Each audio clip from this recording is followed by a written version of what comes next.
and for the morning commute. Meteorologist Albert Ramon in our storm center. And Albert, what are we looking at? Yeah, nothing all that significant on Maxstone Doppler radar right now. Quita, there is a moderate shower between Kyle and Buda to the south of downtown in Hays County, but the radar will be lit up once again as we head towards tomorrow morning. Take a look at these rainfall amounts since midnight, the heaviest of which falling west and southwest of downtown Austin, 4.5 to 5 inches of rainfall, and also south of Bastrop. But even more impressive, the 3-day rain total. Since the rain started back in Saturday, nearly a foot of rainfall near Lakeway, nearly 9 inches of rainfall just off to the east of Oak Hill, over 10 inches of rainfall to the south of Bastrop. And with saturated soil, it doesn't take a whole lot more rainfall to cause some issues. And there is rain in the forecast all day tomorrow. We'll talk about the flash flood threat for your Wednesday coming up. Thanks, Albert. And all that rain today filling up Austin streets. This video, posted on Instagram, shows just how high the water was in central Austin. This was at 45th Street, where Waller Creek swelled over its banks in the afternoon. The Night Beat's Jason Puckett live in our Storm Chaser now with current conditions and more on what we saw earlier. Jason? Yeah, Quita, some good news tonight. We're here in the Storm Chaser. Road conditions actually not too bad. We're going to give you a look here out the front. You can see pretty quiet, actually pretty dark out here tonight. Roads, traffic moving pretty normally. But if you were out earlier, you will have noticed that was not the case. Now, some of that was coming from slower driving and the weather, but a lot of that coming from flooding and closures we saw. After 2 days of mostly light rain, Tuesday's downpour causing a number of problems across the area. Waller Creek and other areas flooding rapidly this afternoon, pushing water up onto the roadway, and in some areas like the tunnel near I-35 in Sabine, it led to emergency water rescues. We had somebody underneath the bridge. As this flood started to rise, she kind of found herself stuck there. That woman was able to be rescued safely. We were able to make contact with her, get her a life jacket, and help to walk her out through the water and out to safety. And only one other rescue across the area Tuesday. Like Waller Creek, Shoal Creek rising well beyond its normal banks, threatening some structures like the Shoal Creek Saloon and continuing downtown as well. It's said a lot in weather like this, but it is important to turn around and not drown. Today, a good example of how quickly weather can change for the worse.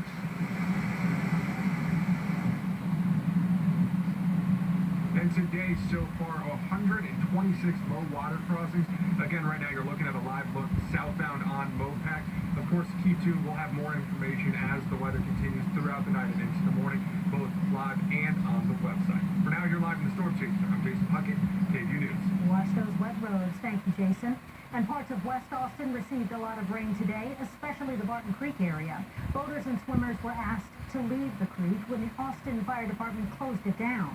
The Night Beat's Tina Shively is out there now live. And Tina, how's the water look tonight? Well, Quita, the flood warning for the creek was canceled earlier this evening, but if you take a look here behind me, you can see it is still moving very quickly tonight, flowing fast enough for firefighters to take serious steps to help keep people safe.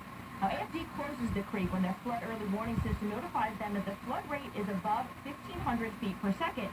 Today, the system predicted it would rise to 4,000 cubic feet per second. So firefighters traveled the Greenbelt and warned about 40 people about that danger as the water briefly went above flood stage. The closures are posted at the entrance points to the Greenbelt, and AFD says Austinites are now expected to heed those warnings. We enjoy the wonderful outdoors that is Austin. We just have to use common sense, and the expectation is that you take personal responsibility and accountability and understand that when we have the rains like this, we are a flash flood alley, and we are always subject to flash flooding. Now, just downstream where Barton Creek meets SH-71, more than 9.5 inches of rain has fallen since the rain began last Saturday. Buck referred to these recent rains as spring storms in the middle of the summer and reminds people it was just 105 degrees last Friday and the creek was bone dry. So back out here live, as you can see, clearly not that way now. The creek will be closed until noon tomorrow. Barton Springs Pool is also shut down, and that will take longer to reopen. Live at Barton Creek tonight, Tina Shively, KVUE News Night Beat. Thank you, Tina. Sweeping destruction in Louisiana tonight. People and business owners returning and finding just about everything they own ruined. Here's where things stand tonight. 11 people have now died. First responders have rescued more than 20,000 people. 40,000 homes have been impacted, and 8,000 people are still in shelters. Nobody is going to be forgotten. We're going to work around the clock, and we're going to do everything humanly possible to render aid. The concern now isn't more rain, but the swollen rivers, sending floodwaters downstream. Back here at home, as the rain continues, make sure you stay up to date from the KVUE Storm Team with the KVUE News app. We have all our weather information on the Weather tab. The app is free in your phone's app store. New tonight, Austin police have arrested a man they say shot and killed someone over the weekend. 28-year-old Anthony Verastegui is charged with murder. Officers responded to a man shot near Maynard Road and East 51st Street early Sunday morning. Court documents say Verastegui and the victim knew each other. You may have heard of smart gun technology. We'll see how one man is taking it a step beyond. And part 2 of a Defender's investigation, why some veterans are being denied care that could save their lives.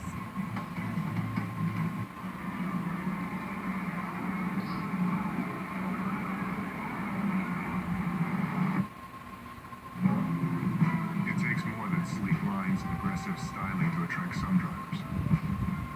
Responsive power at any instant certainly qualifies as more. The 2016 Q50 from Infiniti. Lease the Infiniti Q50 2-liter turbo for $299 a month, or finance at 0% APR at your local Infiniti retailer.